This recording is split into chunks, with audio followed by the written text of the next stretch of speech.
Ask yourself this question: when the pressure is on, what separates the winners from the rest of the people? It's not talent, it's actually the mental edge that these winners have. And we're going to explore the self-belief and the resilience that creates unstoppable momentum. We will dive into how the self-belief and resilience shape the mindset of a fighter and a champion with lessons from an Olympic athlete. Welcome back to Be Unafraid podcast. My name is Fortune, and recently I watched Sprinters on Netflix, a documentary about world champions and Olympic champions in track and field. This documentary inspired how I viewed self-belief and resilience. Specifically, the journey of Sha'Carri Richardson, who is the women's world champion and Olympic gold medalist in both the 100 meters and the 200 meters.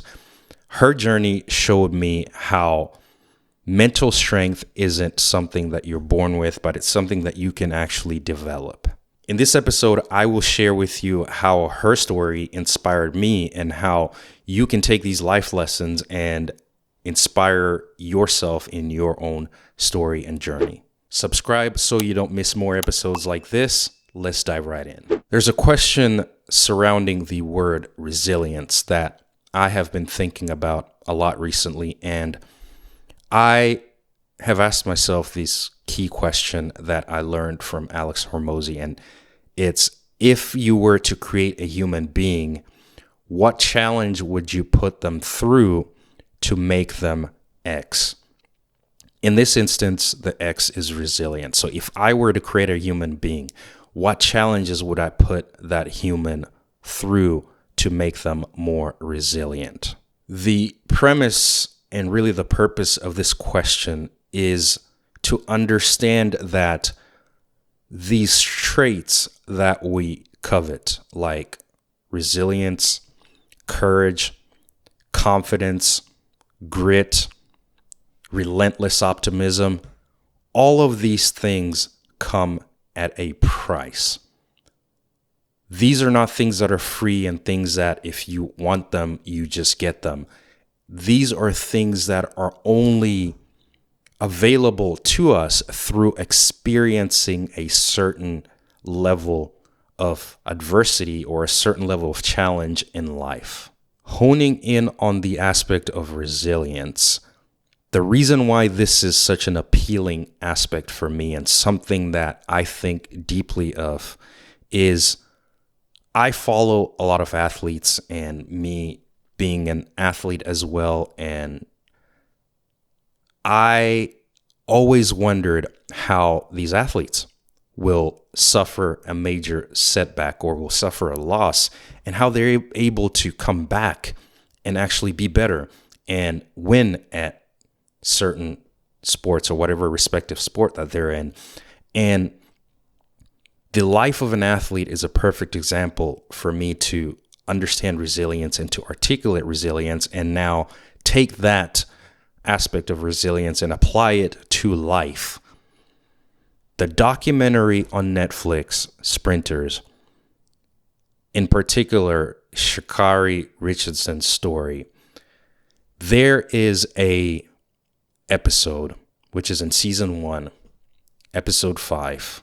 I'm not going to spoil it for you too much, but I'll tell you a little bit about this story just because it's so inspirational. And anytime that I think about this story or go back and watch this episode, I feel the goosebumps on my hands and really feel that fire inside of me to want to actually go out and do something of my own. But diving into this story, Sha'Carri is competing at the World Champions in Greece, and they are competing in the qualifying event where they're trying to get to the finals. And usually how these qualifying events go for the 100 meters and the 200 meters is that they sprint in different heats and different groups, right? And the top two athletes in those groups automatically move on to the final round. And if you come in third place, you still have an opportunity to go to the final round, but now it's based on your time. So they take your time and they stack it up against the other athletes in the other different groups that competed in the same event. And if your time is better than them and you're able to capture one of those slots, then you go up to the final. So this was the case with Sha'Carri in this World Championship track and field event. And she was competing in the 100-meter dash, and she performed very poorly on the qualifying event. So she actually didn't make it to the top 2, and therefore she had to go to the sidelines and watch while all the other groups and everybody else competed, and hope that the time that she ran poorly in her event will be good enough for her to qualify for the finals. That ends up happening, and she qualifies for the finals based on time. And there's about 20 to 30 minutes in between these qualifying event and the actual final event. So her coach in the documentary tells us that in these 20 to 30 minutes, he has one job, and that is to give one thing that this athlete can improve upon, because in 20 to 30 minutes, you can't give them 2, 3, 4, 5 things. It's too many things.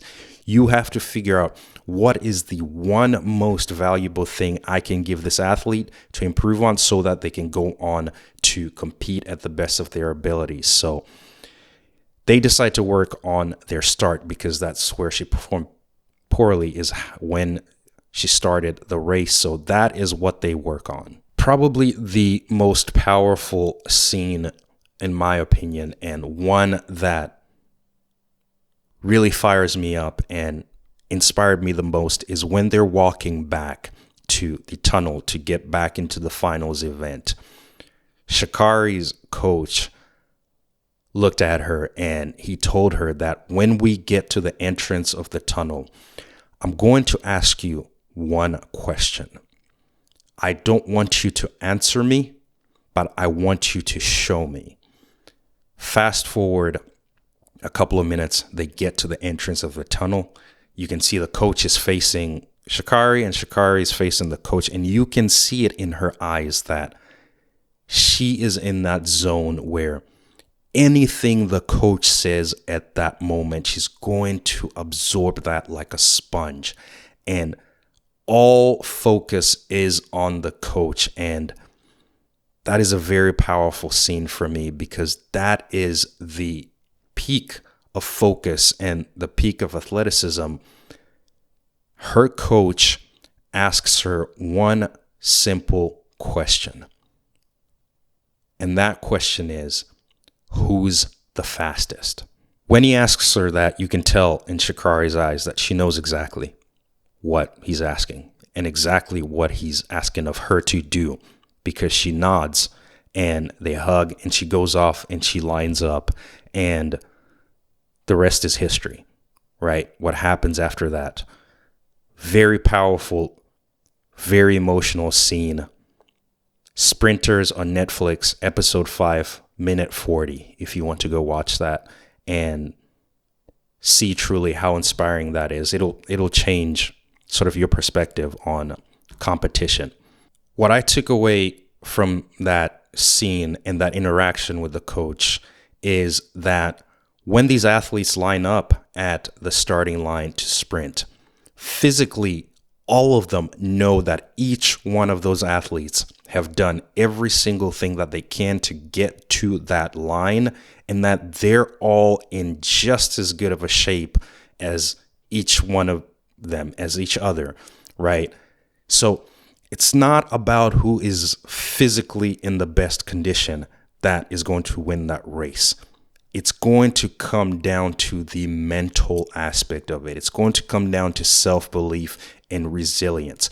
Do you believe that you're the fastest person in that line? Do you believe that everybody else has worked just as hard as you are, but you can still win? You can still find that edge. You can still find that extra gear and win the event and win the gold medal. Do you believe that?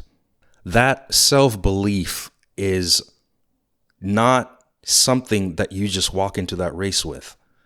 it's built over time. There is work that went into Sha'Carri having that belief in herself, that even though she didn't qualify through the regular way and had to come in through a time qualification, and she was coming from behind and history was not on her side, that simple question of who's the fastest from that coach served to really refocus her again and bring her back to who she was and who she knows she's capable of, and what she knows about herself and how fast she can run. That is built in the work behind the scenes. That is built in the months and years leading up to that event. That is built where nobody is watching, where people aren't cheering, where there's no microphones and cameras. That is built in that grit and in that environment where it's the hardest to pull that out of yourself. That is a very inspiring point for me, because you can take that and apply it to your life. As Bill Beswick, the sports psychologist, once said, is that sports transcends to life. So the lessons that you learn in sports are the same lessons that you can apply in life, because in life, we are all high performers. We are all high performers in our careers. We are all high performers in our relationships. We're all fathers, mothers, brothers, and sisters. We're all high performers in certain aspects of our lives. So these lessons of self-belief, resilience, and grit from these athletes transcend to life, transcend to business, transcend to content creation. And paying attention to that and thinking about that and applying that is really going to help you with your personal growth and development. And this is one story that you can take inspiration from and realize that you too can build that self-belief. I can build that self-belief. And that resilience is something that you learn through time, and it's something that you can build upon. And it's not something that only the greatest top achievers or the champions have, but you can become that as well. There's a quote by Alex Hormozy that ties into this mindset of a champion that I've been thinking about this week. And Alex talks about most people assume that champions have something special that they don't. In reality, it's not that champions have something special that you or I don't have, but it's that champions lack something. They lack an off button. They don't stop. This was very evident in Sha'Carri Richardson's journey in this documentary. She lacked the ability to give up. She lacked the ability to stop, because at any point she could have said, I didn't qualify for the finals. I made it through time. I'm not racing well today. My body's not there with me today. Therefore, I'm just going to call it in and we'll work on the next event, right? Her coach, in that moment when they were staring at each other and you could tell she was hungry for feedback from her coach, he could have said something like, we tried our best today. Just go out there and do your best. She probably wouldn't have performed as she did in that event. He could have told her that, hey, we just don't have it today, so let's phone it in for the next event. She wouldn't have done very well. But he chose to ask her a question that was going to bring her back to who she was, and that was, who's the fastest. So understanding that champions lack that off button and they just keep going is very empowering to me, and it fires me up, because it makes me also want to have that mindset of a winner, that mindset of a champion, understanding that in my own respective world, as I practice mixed martial arts, as I build out a content platform, as I build out this podcast, as I start a business of my own, in my own career, I want to have the mindset of a champion where I am resilient and I bounce back from whatever sets me back, and that I have that ability to be on and not let things keep me down. So that's something that you can take as well and let that inspire you, because I think that that's a very important quality and an important trait to have if you want to accomplish something that you're passionate about in life. This ties into the other point about Sha'Carri's response in this event. There were critics that probably were already talking and saying that she just doesn't have it today. She's a very vocal athlete. She's very out there. She's not afraid to speak her opinion. So there are a lot of people that would love to see her fall, would love to see her lose. And she's lost before. And those people have come out and they've been very vocal and they've celebrated her losses. But in that moment, she knew, as a champion should, to focus. She knew that there's only one voice, really two voices that mattered, and two voices that she should listen to. Number one is her own voice. What is she saying in her head? What is she saying in her heart? What is she telling herself? And number two, her coach. Her coach knows her probably the best that anybody could know her. And I resonate with that as well.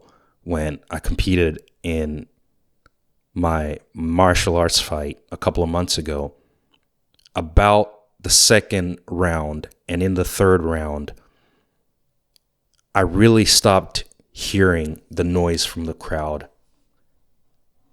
The crowd disappeared and all I could hear was my coach and my opponent. And when I went back to sit down in the second round, knowing that I was down around, there's only two voices that really mattered. And number one was the voice inside of my head. What was I telling myself? Was I telling myself that I could win this fight? Or was I telling myself that it's time to go home? I'm not going to win this fight.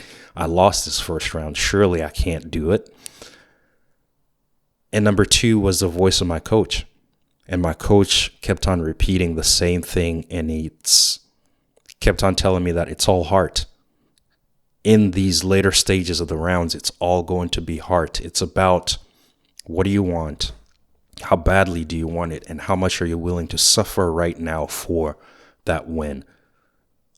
Those two voices are the things that got me up off that chair and go back into that second and third round and fight the rest of the fight and finish the fight. Despite losing the fight, if I had started to listen to the negativity and all the people that didn't believe in me and all the voices that were skeptical of me, chances are I probably wouldn't have gotten up off that chair to go fight, or I would have ended up getting knocked out. So I resonate with that very much and how Sha'Carri responded to that. And that's always been appealing to me, the mindset of a champion, the mindset of a winner, and now applying those principles, those foundations that these athletes have, and now applying it in my own personal life, in my career, relationships, as well as in this content creation and this platform has been pivotal for me. So that's something that you can take back and meditate on and implement in your life, and ask yourself, if you were to create a human being, how would you make them more resilient? If you were to become more resilient, what would you have to go through? Start to think about that. If this inspired you to be more resilient, don't miss this next episode that I created, where I talk more about how disappearing for a year could be one of the best things that you could do for your own personal growth and development. And I share with you some tools on how you can do that and how you can start to navigate some of those lonely chapters that I talk about in that episode. So go watch that one. Thanks for watching. And as always, take care. Have a wonderful day.